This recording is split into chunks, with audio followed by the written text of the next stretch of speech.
La Corée du Nord, le pays le plus fermé du monde. Les journalistes étrangers ne sont pas les bienvenus dans cet état policier.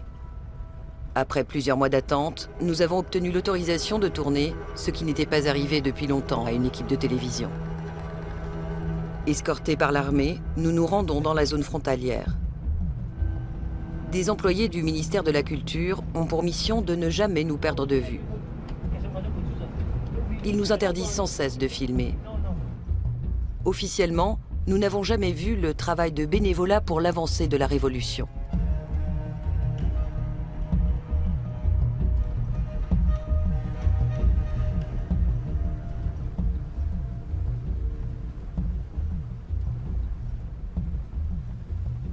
Au 38e parallèle nord, là où passe la frontière, nous apercevons la Corée du Sud. Devant nous, s'étend un couloir de 4 km de large, la zone démilitarisée. Pour Kim Chang-jun, colonel des troupes frontalières, c'est toujours la guerre froide.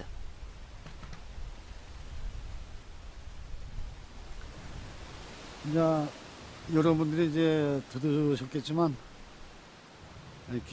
n'êtes probablement pas les bienvenus, car les Sud-Coréens répondent avec les tirs que vous venez d'entendre.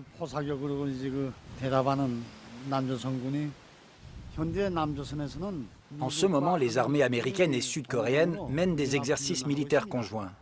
Ils nous provoquent, à notre porte. L'Amérique nous a encore forcés à développer des armes nucléaires. Notre pays est tout petit, mais aujourd'hui, il est devenu si grand et célèbre. Nous n'avons jamais tiré une flèche contre l'Amérique. Pourquoi ces pays puissants veulent-ils nous engloutir et se conduisent-ils mal? Nous sommes un peuple innocent. Selon des déclarations faites par des témoins à une commission des Nations Unies, environ 120 000 prisonniers triment dans les camps nord-coréens, comme le montrent aussi les images satellites. Toutes ces accusations absurdes. Comment peut-on dire que les gens sont opprimés en Corée du Nord? Les enfants, les jeunes et jusqu'aux personnes âgées, nous sommes tous convaincus de l'idéologie du Juche. Et nous ne pouvons pas vivre sans elle. Elle est imprégnée dans notre chair et notre sang. Le Juche, littéralement autonomie, est la doctrine du régime totalitaire nord-coréen.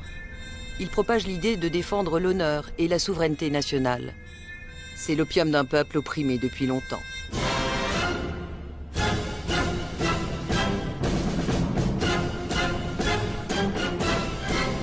Des brigades de motivation à Kaesong, ville frontalière du sud-ouest du pays. Mais en Corée du Nord, le socialisme n'est que l'enveloppe d'un culte du chef quasi religieux.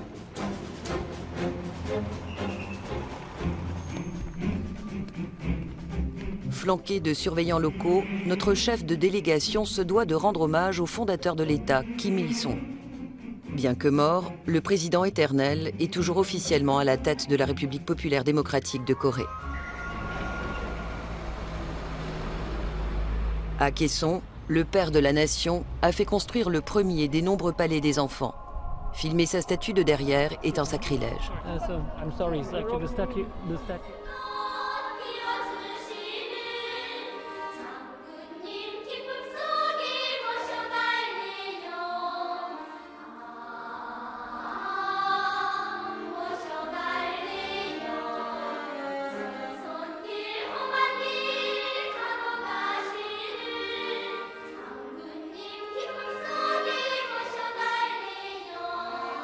Celui qui montre un manque de ferveur patriotique dans ses paroles ou son comportement est dénoncé et puni.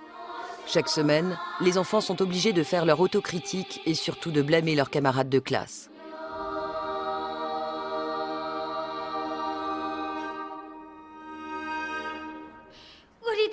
Notre cœur est dans cette chanson. Toujours nous servirons dans la joie notre bien-aimé maréchal Kim Jong-un qui nous aime plus que tout.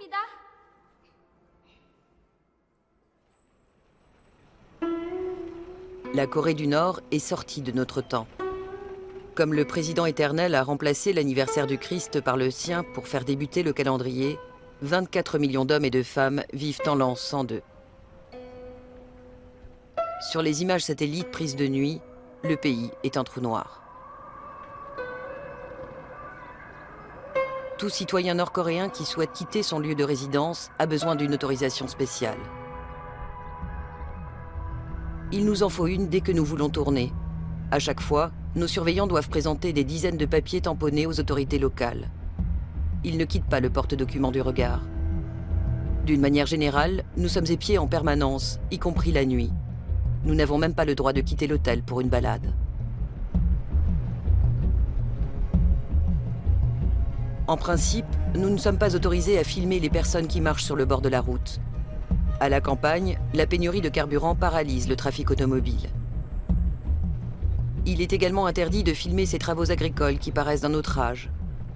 Ou encore les innombrables points de contrôle militaire que nous avons passés pour nous rendre dans le monde figé de la province. Outre les sols appauvris ou érodés et le manque d'engrais mais aussi de pesticides, la mécanisation insuffisante est la cause principale des récoltes médiocres. Même à la coopérative modèle de Sariwon, à 60 km au sud de Pyongyang, on ne trouve que quelques vieux tracteurs de la marque nord-coréenne Cholima.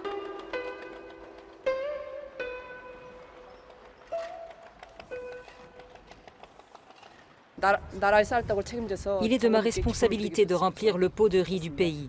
Et ainsi je fais plaisir au général. Nous sommes une unité modèle de mécanisation. Et nous pouvons faire un rapport au général comme quoi nous récoltons 10 tonnes de riz par hectare, conformément aux instructions. Si elle dit vrai, c'est une exception dans le système économique du pays. En effet, les coopératives pâtissent d'objectifs irréalisables et de fonctionnaires corrompus qui prélèvent une partie des récoltes.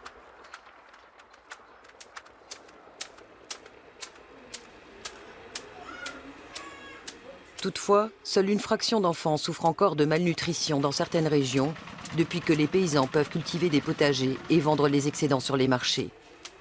Comme Kim Sun-hee, 62 ans. Nous n'avons rien à envier au monde. Nous vivons dans une très bonne maison, sans rien payer. Et comme mon mari et moi étions des travailleurs assidus, nous recevons chacun 600 grammes de riz par jour de l'État. En tant que sage-femme, j'étais très fière de mettre au monde des enfants qui pourraient devenir des scientifiques, des héros un jour. Après, j'ai suivi mon mari ici. J'étais si fière d'être une agricultrice qui remplissait le pot de riz du pays. Le travail n'était pas difficile, mais intéressant. Aujourd'hui, je bénéficie d'un soutien de l'État comme étant une personne méritante. À la coopérative, j'étais principalement responsable de la distribution des documents de propagande.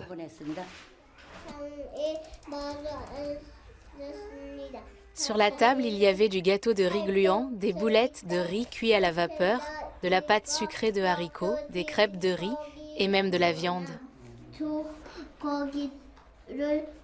Ces petits-enfants doivent croire que la Corée du Nord est un pays de cocagne. Le traumatisme de la famine est encore profondément ancré dans les esprits. Dans les années 90, au moment de la marche de la souffrance, nous avons été affamés par la conspiration des Américains qui nous ont menacés d'un blocus alimentaire. Mais finalement, avec la conviction intérieure que notre général est avec nous dans la lutte, nous avons survécu à cette grande difficulté. Nous avons remporté la victoire. Notre général et tout le peuple sont devenus une famille. Je veux être un ingénieur agronome qui sert le maréchal Kim Jong-un. J'espère que notre maréchal restera en bonne santé longtemps.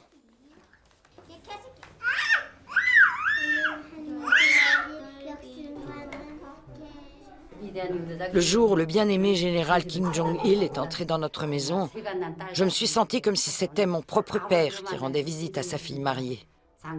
Le général a salué le fait que mon mari et moi avions joliment décoré la maison, et j'ai été très heureuse.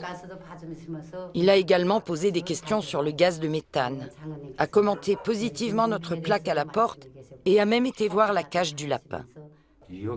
Le bien-aimé général m'a demandé si le téléviseur fonctionnait bien. Je lui ai dit que je regarde la télé tous les jours. Et il a dit « Alors vous qui êtes fermier, vous regardez la télévision tous les jours ?»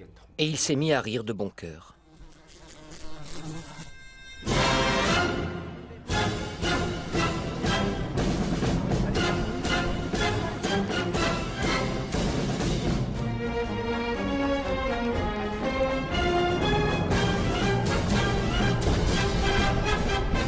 des camions militaires équipés de moteurs à combustion. Là encore, interdit de filmer. Face à la menace de la guerre, à la pauvreté et aux fléaux tels que les sécheresses ou les inondations fréquentes, le Juche doit insuffler confiance et motivation et chasser toute trace de morosité. Dans le sud du pays se dressent les montagnes de diamants, ou Kumgansan. Pour les Coréens, c'est un lieu sacré, dur et tendre à la fois, comme ils se voient eux-mêmes. Longue vie aux idées du Juche, notre objectif est élevé. Les slogans du président éternel sont gravés partout dans le granit. Ce pèlerinage est une récompense pour les camarades loyaux, comme les membres de cette brigade de Pyongyang. La fierté nationale des Coréens du Nord culmine au sommet du Kumgansan. Selon la mythologie du Juche, le président éternel Kim Il-sung a reconquis ces montagnes pour son peuple qui a longtemps été sous le joug des Chinois et des Japonais. Depuis, le Juche répond au désir d'une nation forte et indépendante. À cette époque, les Japonais ont creusé ici, dans nos montagnes, pour trouver des ressources minérales précieuses.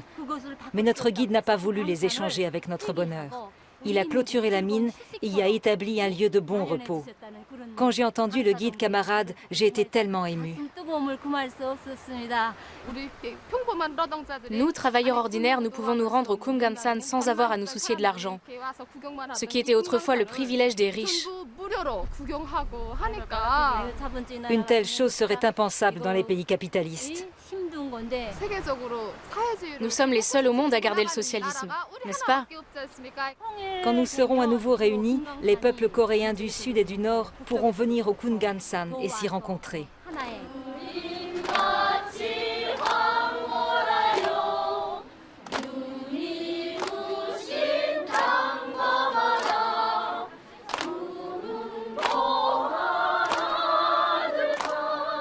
Situé à la frontière intercoréenne, le Kumgansan est un lieu chargé d'émotions. Depuis la politique de détente instaurée en l'an 2000, on y organise par intermittence des rencontres pour les familles séparées par la guerre.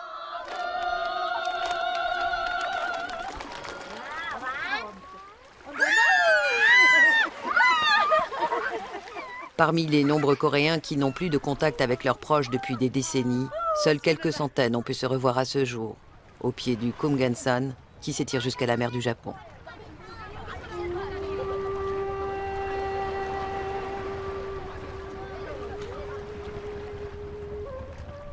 La réunification des deux États paraît cependant éloignée.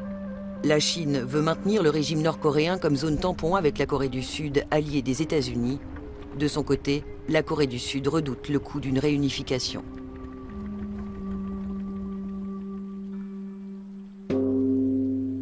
Durant des siècles, le Kumgansan a été le centre spirituel du bouddhisme coréen.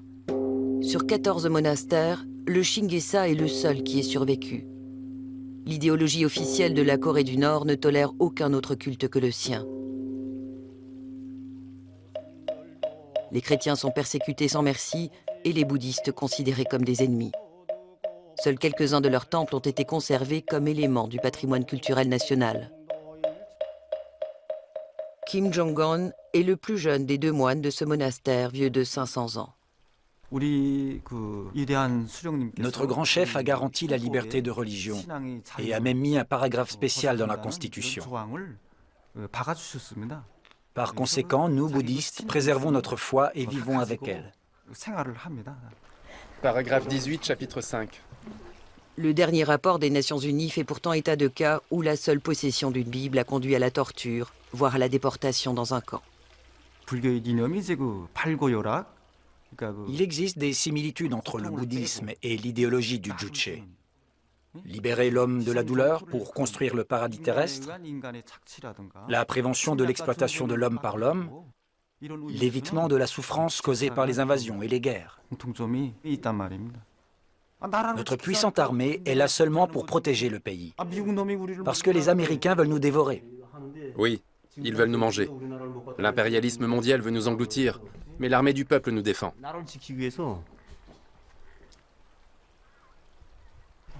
C'est épuisant. J'ai mal aux hanches à force d'être debout.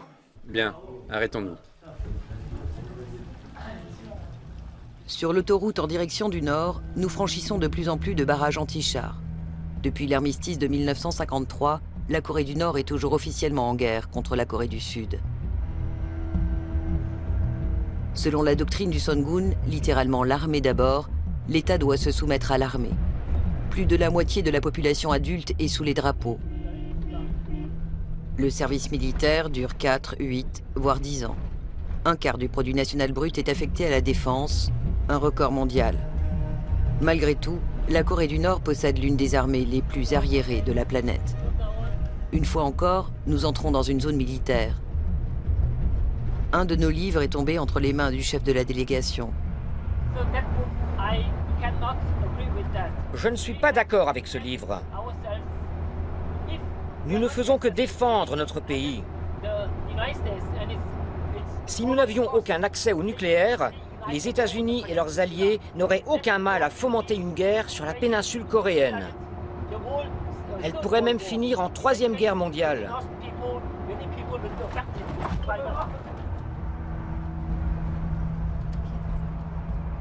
L'appareil politique a réussi à faire croire aux Nord-Coréens que leur petit pays était menacé par le reste du monde. Cela renforce la cohésion du peuple sous la houlette d'un chef paternaliste. À 165 km plus au nord-ouest, nous atteignons Pyongyang.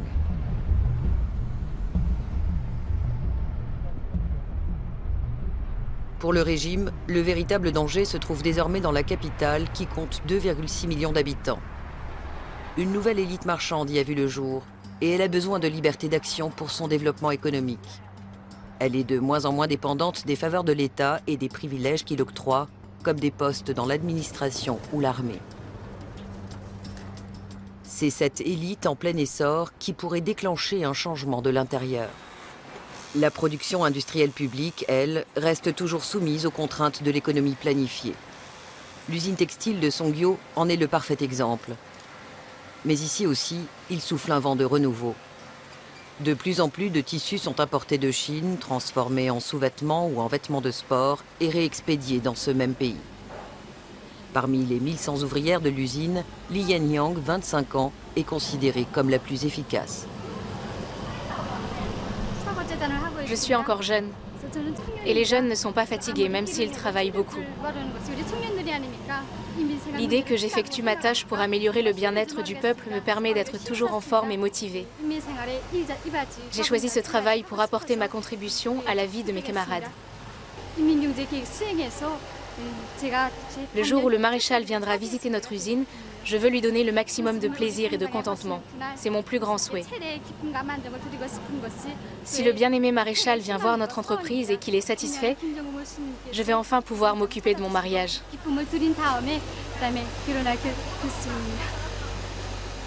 Le régime essaie timidement de faire le grand écart entre la planification et l'économie de marché contrôlée. 13 nouvelles zones économiques spéciales doivent voir le jour. Cela assurera à la Chine une main-d'œuvre encore moins chère que sur son sol et à la Corée du Nord un apport essentiel en devises. Depuis l'effondrement de l'Union soviétique, le géant voisin est le principal partenaire économique. Il maintient la Corée du Nord en vie avant tout par l'importation de ressources naturelles. Malgré l'embargo international, le ministère du Commerce s'efforce de rendre le pays plus autonome par le biais de joint ventures. Mais pour la plupart des investisseurs étrangers, le terrain est trop glissant. D'abord, la Corée du Nord n'offre pas les garanties d'un état de droit. Ensuite, c'est toujours le règne de l'opacité et de l'arbitraire. Enfin, les investisseurs occidentaux risquent d'y ternir leur image de marque.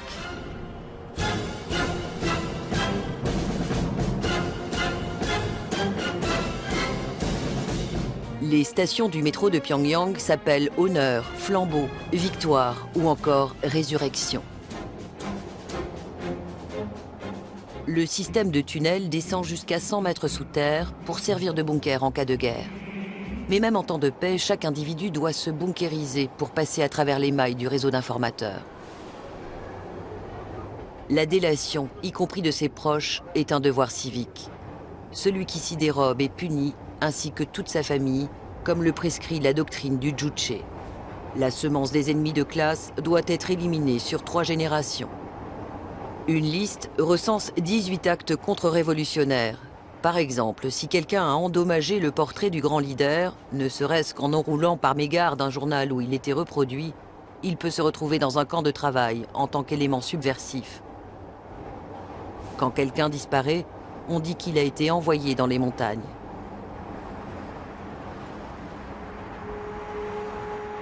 Même dans les tours d'habitation modernes, des surveillants peuvent faire irruption n'importe quand, au moindre soupçon, y compris la nuit. Nous sommes invités à admirer la prospérité du pays dans cet appartement modèle. Tebog, ton père travaille dur, à la grande joie de notre bien-aimé maréchal. Toi aussi, travaille bien. Oui, Et puisque tu as été si bon à l'école aujourd'hui, veux-tu que je te prépare du boudin noir, ton plat préféré? oui.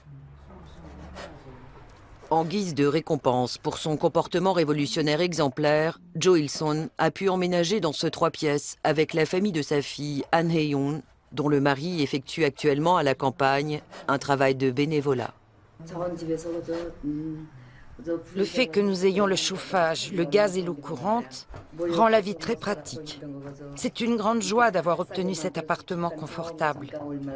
Et comme ma famille prend bien soin de moi, que je mange toujours des plats délicieux, maintenant les gens me disent que j'ai rajeuni. Un réfrigérateur modèle, une famille modèle, un appartement modèle, mais une alimentation en eau qui laisse à désirer, une petite faille dans la mise en scène du bonheur nord-coréen. Sur les marchés privés, 1 kilo de bœuf coûte 5 à 10% d'un salaire mensuel, comme celui que gagne Han Hye-yoon en tant que brodeuse ou son mari en tant que chauffeur. Tu veux une banane? Assieds-toi correctement et mange. Mange gentiment, Tebog, et lave-toi les mains. Autre anomalie dans la mise en scène du bonheur nord-coréen, 1 kilo de banane coûte environ 12 €, soit plus de 5% d'un salaire mensuel. Aidez-le.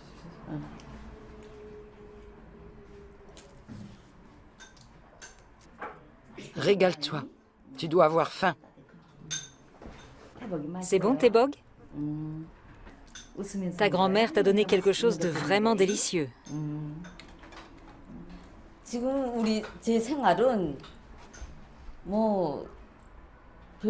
Maintenant, nous vivons sans problème. Comme vous pouvez le voir, nous menons une existence très insouciante et vraiment heureuse. Grâce à l'amour de notre maréchal, nous sommes parvenus à la prospérité. Chaque mois, il nous offre des œufs, de la viande et des fruits de mer. Tebog, viens, on va manger. Comme vous pouvez le voir, nous jouissons de la prospérité du socialisme. Parce que ta mère t'a préparé un plat si délicieux, tu dois bien travailler et devenir un homme grand. Mange bien, Tebog. Bois d'abord une gorgée d'eau et bois de la main gauche. As-tu fini tes devoirs, Tebog? Après le repas, tu répéteras aussi les chansons.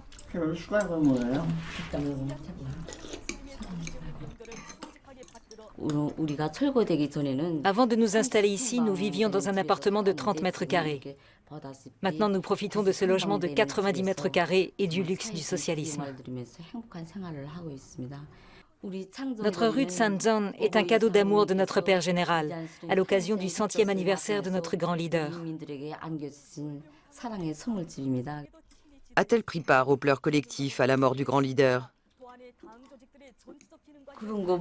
Cette question, me semble-t-il, est très impolie.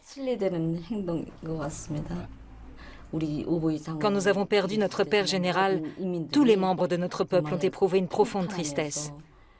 Nous avons tous pleuré.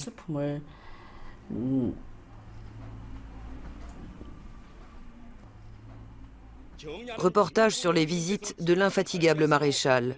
À chaque fois, ces consignes sont gravées sur des plaques commémoratives. Je veux être un soldat de l'armée populaire de notre bien-aimé maréchal Kim Jong-un. Les gens des autres pays peuvent penser que nous sommes pauvres. Mais le maréchal et nous sommes unis en un seul corps. Nous croyons tous que nous gagnerons toujours. Et nous, les personnes âgées aussi.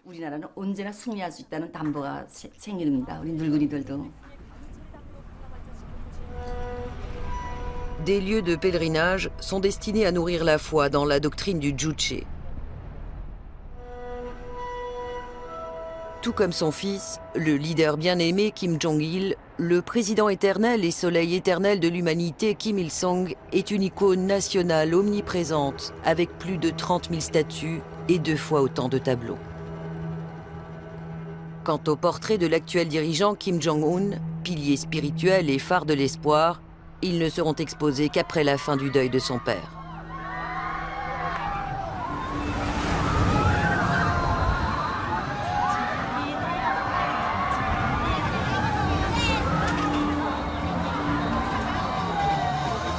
« 40 hectares de divertissement au cœur de la capitale, du pain et des jeux pour un peuple enfermé.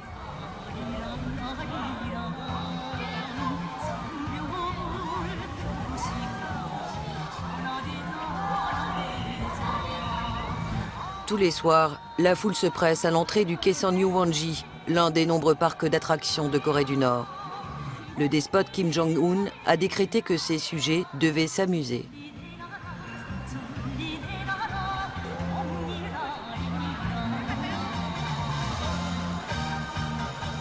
Pour Han Yong-seok, c'est un privilège de travailler ici.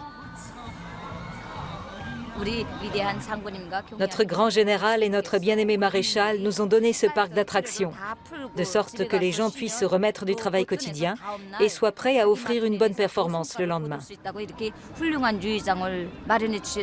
Notre peuple, comme nous le voyons, bénéficie d'une vie heureuse. Notre système est donc le meilleur du monde.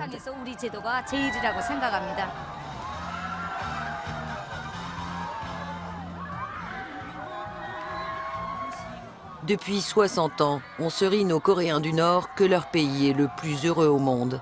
Il est interdit d'en douter.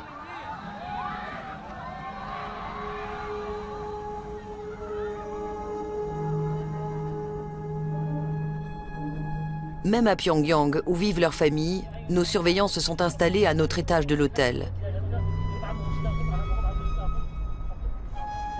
Nous sommes autorisés à filmer ceci. Une image soignée de la capitale, censée représenter le progrès. Mais pas cela. L'intérieur du nouveau temple du luxe, Haedangawa. Pour un pot de crème de beauté française, l'élite urbaine débourse ici environ 140 €.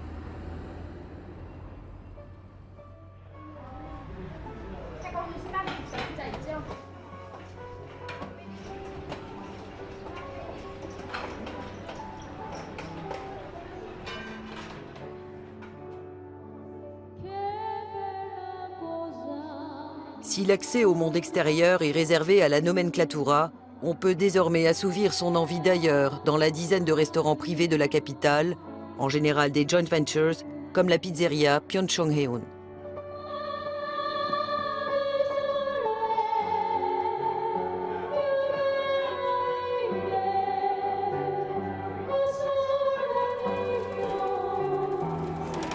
Après le travail, les représentants des élites anciennes et nouvelles se retrouvent au Gold Lane.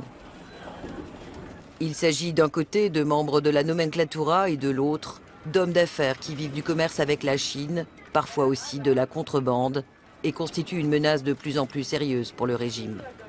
DVD, CD, radios, livres électroniques et journaux importés par des chemins de traverse mettent à mal le monopole de l'information détenu par l'État. Pour l'heure, ces privilégiés jouent encore avec des jetons et ne peuvent dépenser leurs gains que dans le magasin d'État, tandis que de vieilles boules de l'ennemi américain roulent sur la piste de bowling. Pour renforcer les liens entre le dirigeant et la population, une patinoire tout en verre a été construite.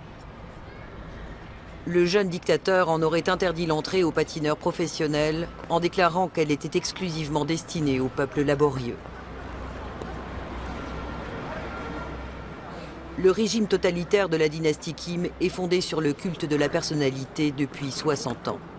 Et aujourd'hui encore, l'effet s'en fait ressentir jusque sur les jeunes, comme Park Geum-ji, professeur de patinage.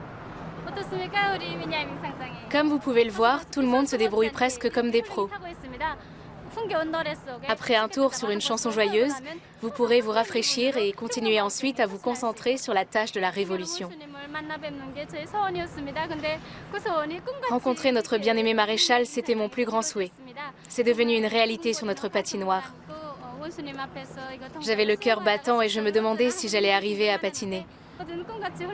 Je ne peux pas croire que je l'ai vraiment approché. C'était comme un conte de fées.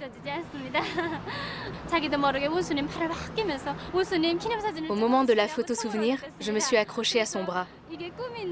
Je voulais m'assurer que ce n'était pas un rêve. J'ai même touché ses vêtements.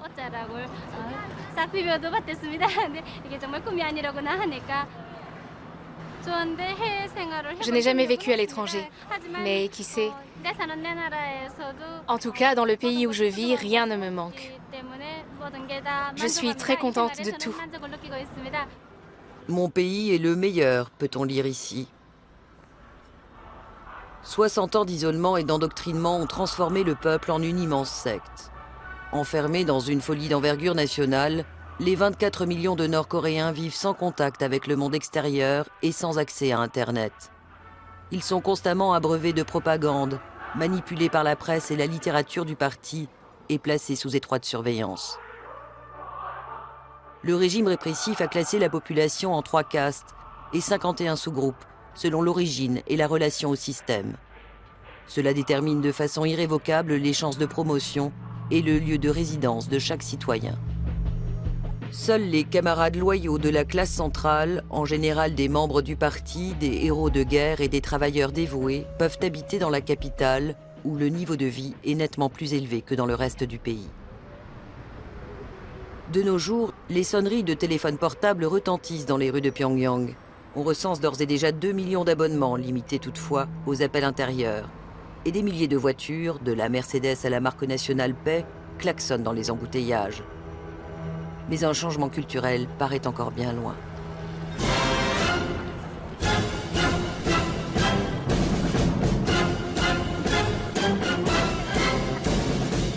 « 10 octobre, rituel obligatoire pour célébrer l'anniversaire de la fondation du Parti du Travail. L'épicentre du Juche est le monument de Mansudae, tout juste restauré. Selon cette doctrine, les phénomènes naturels tels qu'un brouillard soudain ou un arc-en-ciel sont censés annoncer et protéger l'esprit du président éternel. Le culte de la personnalité puise ses racines dans la tradition familiale confucéenne. Tel un patriarche, le président éternel est un soutien pour ses sujets qui doivent tisser des liens plus forts avec lui qu'avec leur propre famille. Des espions rôdent partout. Couper la tête ou les pieds des statues sur une photo est puni par la loi. De même, on encourt une peine si l'on ne s'incline pas assez en avant, assez longtemps ou assez respectueusement.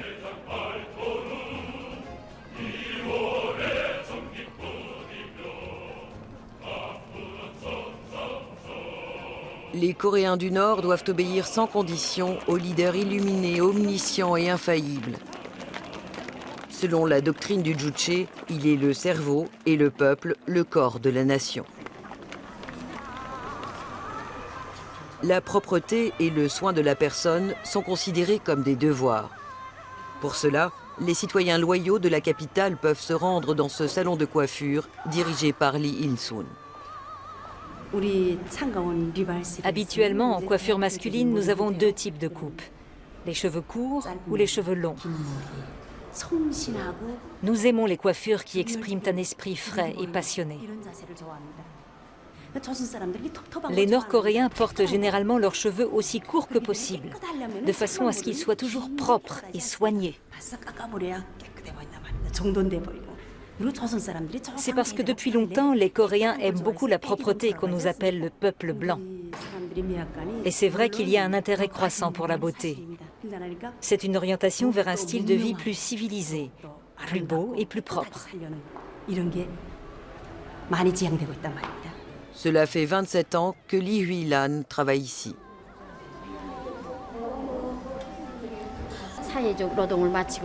Après une journée de travail, les femmes de Corée du Nord viennent ici pour prendre soin d'elles-mêmes. C'est comme une vertu. Mon souhait ? Que nos femmes poussent en avant les roues de la Révolution. Je veux mettre ces femmes bien coiffées devant notre bien-aimé maréchal pour qu'elles soient aimées et estimées.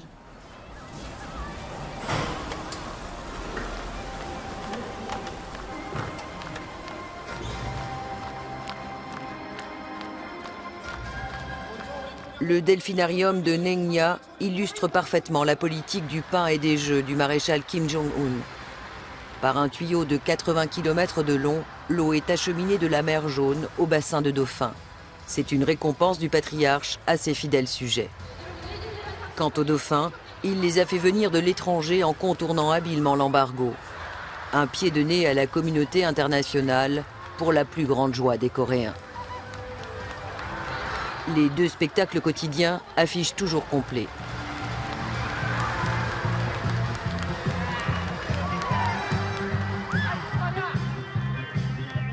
Après la cérémonie au monument du grand leader, une fête populaire est organisée dans le parc de Molanbon.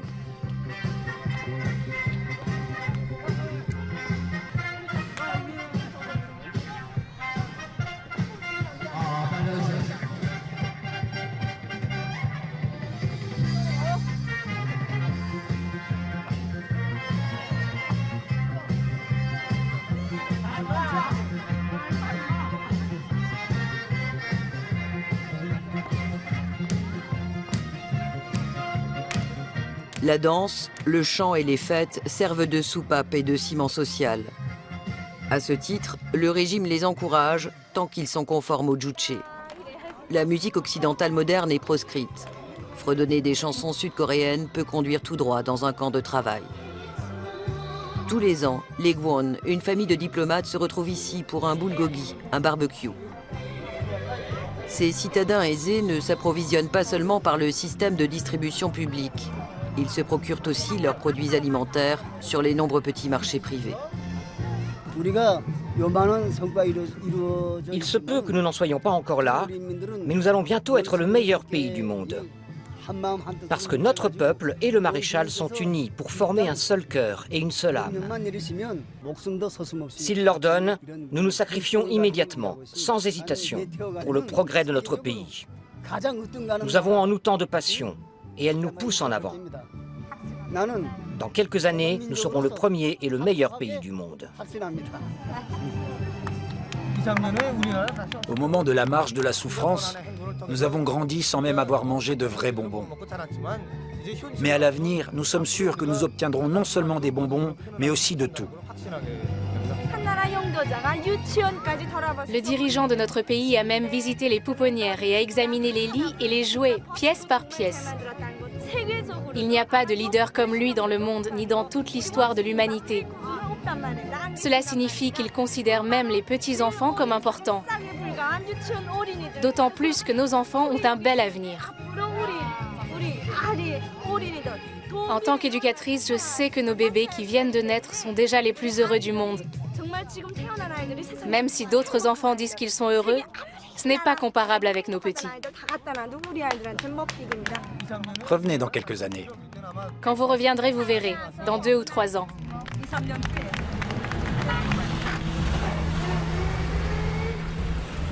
Pour l'heure, en tout cas, il y a encore une panne d'électricité et des files d'attente aux stations de tram.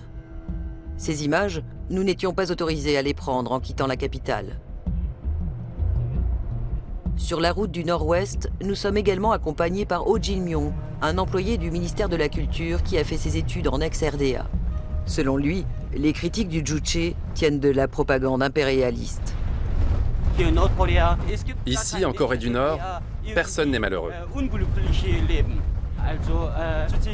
L'idéologie du juche est basée sur le principe philosophique suivant. L'homme est maître de tout. Autrement dit, le peuple décide de tout. Le dirigeant Kim Il-sung est le père de la nation nord-coréenne. Donc, personne ne peut dire « je retire mon badge à l'effigie du président ». C'est à peine concevable pour nous. Vraiment inhabituel. Certains Coréens du Nord qui se sont enfuis racontent qu'il n'y a pas de liberté chez nous. Ils décrivent notre pays de manière farfelue, tout simplement parce que ça les aide à survivre dans le monde capitaliste. Ils mentent pour pouvoir supporter leur vie infâme. Des camps de rééducation, par exemple, je n'en ai jamais vu. Nous n'en avons pas.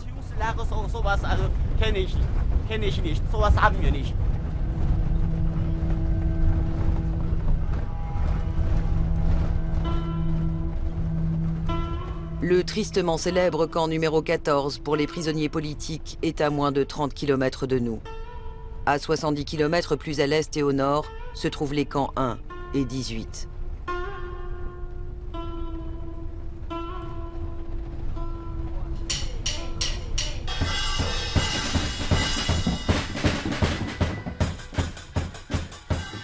Le dressage et la militarisation du peuple commencent dès le plus jeune âge.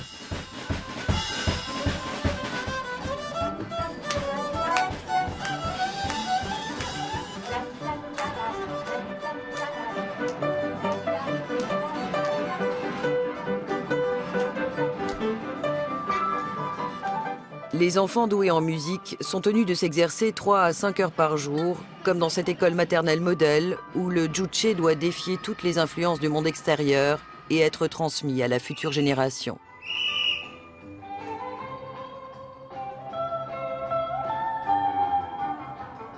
C'est particulièrement important ici à Sinuiju, une zone économique spéciale en pleine expansion située au nord-ouest du pays, à la frontière avec la Chine moderne.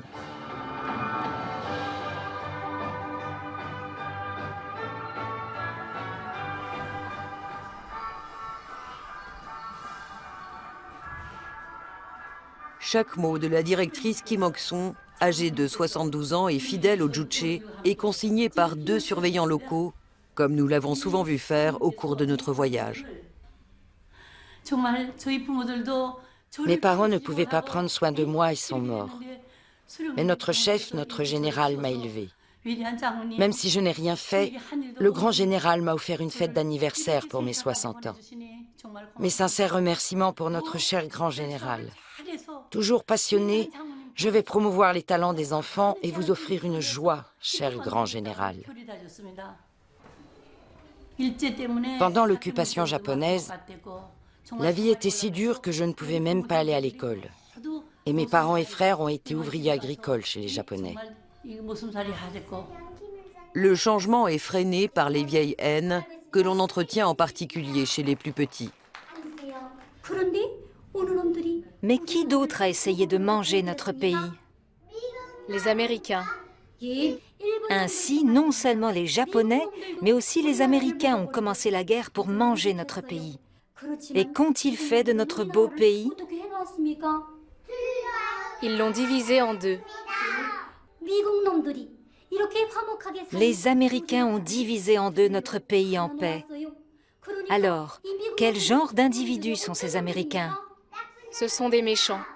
Ce sont des méchants, et en même temps nos ennemis. Que devons-nous faire avec ces méchants? Il faut les frapper. Le véritable danger pour le régime arrive en douce sur de minuscules clés USB. On y trouve par exemple des séries télé de la riche Corée du Sud qui font douter du bien fondé de l'État communiste. C'est une menace subtile qui ne vient pas des armes atomiques du Sud, mais du Nord, où le monde extérieur s'infiltre via la Chine. Une menace qui entame la foi dans le juche. 50 000 personnes, 20 000 véhicules et des milliers de tonnes de marchandises franchiront bientôt ce pont suspendu sur le fleuve Yalu. En parallèle, de plus en plus de contrebandiers, aidés de militaires corrompus, passeront les 1400 km de frontière avec la Chine et le nombre de travailleurs clandestins en provenance de Corée augmentera inévitablement.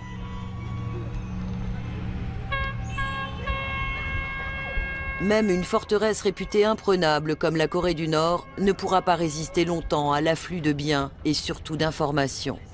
D'ores et déjà, des trains remplis de marchands, de trafiquants et de touristes circulent quotidiennement entre Sinuiju et Dandong en Chine. Et si jamais s'amorce un jour une lente ouverture, voire un changement profond, combien de temps faudra-t-il encore pour ne plus avoir peur et s'habituer à la liberté ?